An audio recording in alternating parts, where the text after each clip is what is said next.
Welcome to Darkened Dreams. As we dive into tonight's unsettling tale, let me know where you're watching from and what time it is for you. I've always been an outdoor enthusiast, the kind of person who finds peace in the wilderness far from the noise and stress of city life. My best friend Jake and I had been camping together since we were kids, so when we decided to take a weekend trip to a remote forest we'd never visited before, it didn't seem like a big deal. We'd been to countless forests, mountains and rivers, always enjoying the serenity that nature offered. This particular forest was different though. It was deeper, denser and more isolated than any place we'd camped before. It was the kind of place where your phone loses signal miles before you reach your destination, where the only sounds are the rustling of leaves and the distant call of birds. We found a spot near a small clearing surrounded by towering pines that seemed to stretch endlessly into the sky. It was perfect.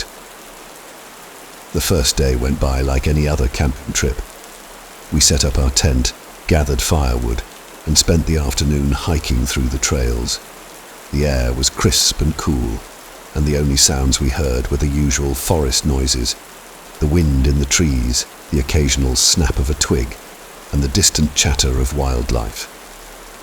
As night fell, we built a fire, cooked dinner, and settled in for what we thought would be a relaxing evening under the stars. That's when things started to feel off. It began with the silence. One moment, the forest was alive with the sounds of crickets, frogs, and rustling leaves. The next, it was as if someone had hit the mute button on nature. The sudden quiet was unnerving, the kind that makes the hairs on the back of your neck stand up. Jake noticed it too. We exchanged uneasy glances but didn't say anything. We were experienced campers. There had to be a rational explanation.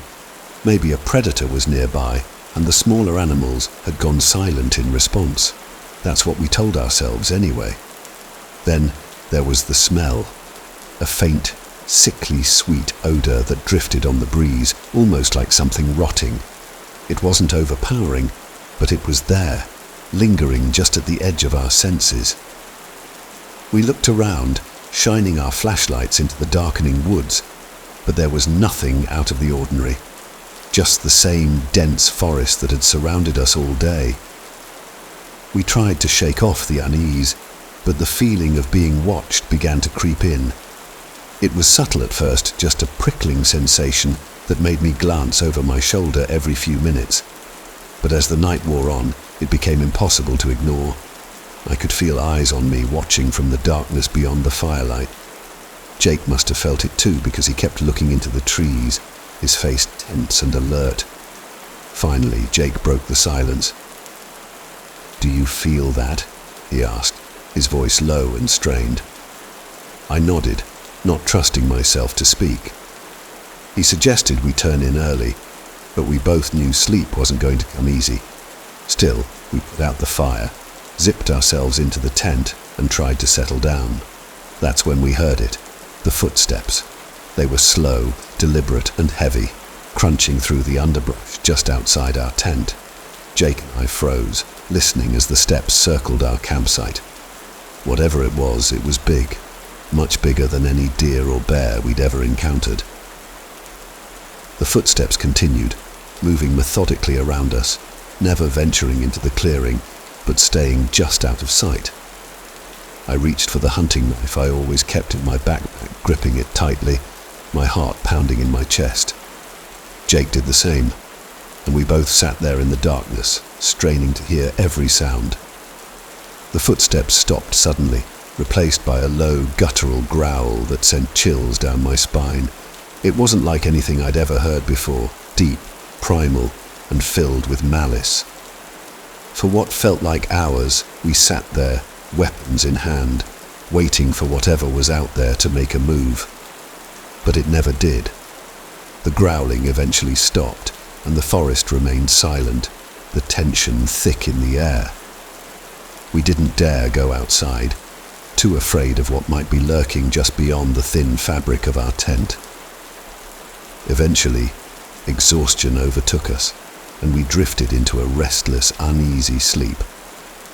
When we woke up the next morning, the sun was shining and the forest was back to its normal self. The birds were singing, the breeze was gentle, and the strange silence from the night before had vanished. We stepped out of the tent, feeling foolish for letting our imaginations get the better of us. But then we saw the footprints. They were huge, far larger than any human or animal track I'd ever seen, and they circled our campsite in a wide, deliberate pattern. The ground was disturbed, as if something heavy had been pacing around us all night. Jake and I exchanged a look of pure dread, the colour draining from our faces. We packed up our gear in record time, not saying a word as we did so. We didn't want to be in that forest any longer than necessary. As we hiked back to the car, the normal sounds of the forest seemed to mock us, as if the woods were pretending nothing had happened. But we knew better. We both felt it. Whatever had been out there was watching us leave, hidden in the trees, waiting for its next chance. We never went back to that forest, and to this day, neither of us talks about what happened that night.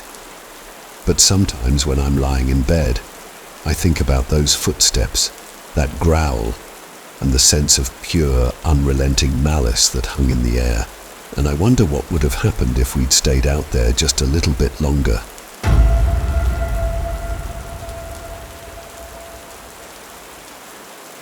My wife Sarah and I had always loved the outdoors. We'd been on countless camping trips, hiking adventures, and even a few long-distance treks. So when we found out she was pregnant with our first child, we decided to celebrate with one final camping trip before the baby arrived. It was supposed to be a peaceful, intimate weekend, just the two of us, away from the world, enjoying nature one last time before our lives changed forever. We chose a remote spot, deep in the national forest, a place we'd heard about from a friend who said it was the most beautiful and secluded area he'd ever seen. It was a bit of a drive, and the last stretch of road was nothing more than a narrow, winding dirt path that seemed barely travelled. But when we finally arrived, it was worth it. The campsite was perfect, a small clearing surrounded by towering pines and thick underbrush, with a crystal-clear stream running nearby. We could hear the gentle flow of water, the rustling of leaves, and the occasional bird call. It felt like paradise. The first day was everything we'd hoped for.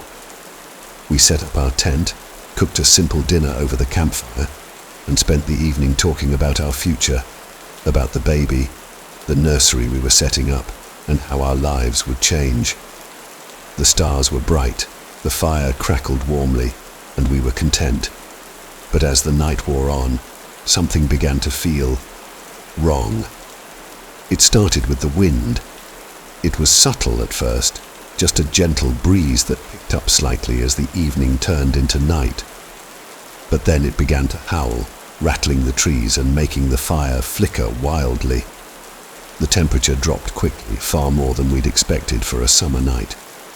Sarah pulled her jacket tighter around her, and I added more wood to the fire, but the chill wouldn't go away. Then came the voices. At first, I thought it was the wind playing tricks on us, making the trees creak and groan in a way that almost sounded like whispers. But the more I listened, the more distinct they became. Soft, distant murmurs that seemed to come from the darkness beyond the firelight. I glanced at Sarah, hoping she hadn't noticed, but her face told me she had. "Do you hear that?" she whispered, her voice trembling slightly. I nodded, trying to keep my own fear in check. "Probably just the wind," I said. But even as I said it, I didn't believe it. The whispers grew louder, more insistent. It was as if they were coming from all around us, circling the campsite, just out of sight. I couldn't make out any words, but the tone was urgent, almost pleading. Sarah grabbed my hand, her eyes wide with fear. "Maybe we should leave," she suggested, her voice barely audible over the wind. I wanted to agree, but something kept me rooted to the spot. Maybe it was stubbornness, maybe it was the desire to protect her and not show fear. "Let's wait it out," I said. "It'll pass." But it didn't. The wind picked up even more, now almost a roar. and the whispers turned into low, guttural voices. They weren't pleading anymore. They were angry, accusing, as if we were intruders in a place we didn't belong. The fire, which had been our comfort and warmth, now felt like a fragile barrier between us and whatever was out there in the dark. And then, all at once, it stopped. The wind died, the voices fell silent, and the forest was plunged into an eerie, unnatural quiet. The fire crackled softly, and the only sound was our own breathing. I felt Sarah's grip on my hand tighten, and I knew she was as terrified as I was. "We should go," I said, finally giving in to the fear that had been building inside me. But as we stood to pack up, something caught my eye, movement at the edge of the clearing. At first it was just a shadow, barely visible in the dim light, but then it stepped closer, and I realized it was a figure, a tall, thin silhouette standing just beyond the reach of the firelight. "Who's there?" I called out, trying to keep my voice steady. There was no answer, but the figure didn't move. It just stood there, watching us. Sarah pulled on my arm, desperate to leave, but I couldn't take my eyes off the figure. It wasn't just one now. There were several, all standing at the edge of the clearing, silent and still, like shadows come to life. I grabbed Sarah's hand, and we bolted for the tent. We didn't bother packing up our gear, we just grabbed our essentials and ran. As we fled, I could feel eyes on us, cold and unblinking, following our every move. We made it to the car and sped down the dirt road, not daring to look back. The wind died completely, but the silence was even worse. It was oppressive, smothering, as if the forest itself was holding its breath. We didn't stop driving until we were miles away, back on the main road, the morning sun beginning to rise. Only then did we pull over, shaking and exhausted, unable to comprehend what had just happened. We never spoke about that night again. We tried to rationalize it. Maybe it was just our imagination, the wind playing tricks on us, the isolation getting to our heads. But deep down, I knew better. We both did. That night, the forest didn't want us there, and whatever was out there in the darkness beyond the firelight made sure we knew it. I'm not the kind of person who believes in the supernatural. I've always prided myself on being a skeptic, someone who needs evidence before jumping to conclusions. But what happened during a camping trip last year shook that belief to its core. I'm sharing this here because I need to get it off my chest, and maybe, just maybe, someone out there has an explanation. It was supposed to be a straightforward camping trip. My friends and I had been planning it for months, 5 of us in total, all outdoor enthusiasts who'd been on plenty of trips together. We chose a spot deep in the national forest, a place far from any trails or other campers.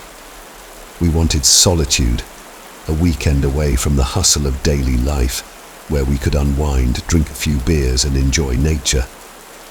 The first day was perfect. We set up camp in a clearing surrounded by thick woods, with a small stream nearby. The air was fresh, the sky clear, and the only sounds were the rustling of leaves and the occasional chirp of birds. As evening fell, we built a fire, cooked dinner, and settled in for a night of stories and laughter under the stars. But as the fire died down and the conversations turned to more serious topics, a strange feeling settled over the camp. It was subtle at first, a prickling sensation at the back of my neck, like we were being watched. I glanced around, but the woods were dark and quiet, save for the glow of the fire and the faint outline of the trees against the night sky. I told myself it was just my imagination, maybe a side effect of the beers I'd had, and tried to shake it off. But then I noticed something odd. The forest, which had been alive with the sounds of nocturnal animals just moments before, had gone completely silent. No insects, no owls, nothing. The only sound was the crackling of the fire and the quiet murmurs of my friends. "Do you guys hear that?" I finally asked, breaking the uneasy silence. "Hear what?" Mark, the most experienced camper in our group, replied. He was leaning back in his chair, poking at the fire with a stick. "Exactly," I said. "There's nothing. It's too quiet." The others paused, listening. I could see the realization dawning on their faces. They heard it too, or rather, they didn't hear anything. The usual nighttime sounds were gone, and the stillness was unnerving. "Maybe a predator's nearby," Sarah suggested. "Animals go quiet when there's a bear or something." Mark shook his head. "If it were a bear, we'd hear it. They're not exactly quiet." We all looked at each other, the tension growing. The silence felt wrong, unnatural, like the forest was holding its breath. Then came the laughter. It started as a soft giggle, almost imperceptible, but it cut through the silence like a knife. It wasn't any of us. I could see everyone's faces, their expressions frozen in confusion and fear. The laughter grew louder, moving through the trees, circling us. It was playful, almost childlike, but there was something off about it, something that made my skin crawl. "Who's out there?" I called, my voice more panicked than I intended. "This isn't funny." The laughter stopped abruptly, replaced by that heavy silence again. We all stood, shining our flashlights into the woods, but there was nothing, just the thick, impenetrable darkness. "We need to go," Sarah said, her voice shaking. "This isn't right." Mark was about to agree when something moved at the edge of the clearing. We all turned our lights in the same direction, and that's when we saw them, figures standing just beyond the trees, barely visible in the weak beams of our flashlights. They were tall, thin, and featureless, their forms blending into the shadows. I couldn't tell how many there were, but they surrounded us, motionless, just watching. "Pack up now," Mark ordered, his voice firm despite the fear in his eyes. We scrambled to gather our things, but the figures didn't move. They just stood there, silently watching us, their presence oppressive and terrifying. As we worked, the giggling started again, soft and close, as if it were right behind us. I spun around several times, trying to catch a glimpse of whoever, or whatever, was making the sound, but there was nothing, just those shadowy figures at the edge of the clearing. We didn't bother packing everything. We grabbed our essentials and bolted, leaving the fire burning and the rest of our gear behind. As we hiked back to the car, the laughter followed us, echoing through the trees. It never got louder, never got closer, but it was always there, just at the edge of hearing mocking us. When we finally reached the car, we piled in and sped down the dirt road without looking back. The laughter faded as we put distance between ourselves and the campsite, but the feeling of being watched didn't leave me until we were miles away back on the highway. We didn't talk much on the drive home. None of us could explain what had happened, and honestly, I don't think we wanted to try. We'd all felt it, those figures, the laughter, the unnatural silence. It was like the forest itself had turned against us, like we had stumbled into a place we weren't supposed to be, and the watchers, whatever they were, had made sure we knew it. I haven't been camping since. The others haven't either, as far as I know. We've drifted apart, the memory of that night too strong to ignore, but too terrifying to discuss. But sometimes when I'm alone at night, I hear that laughter again, faint and distant, and I wonder if the watchers remember us too.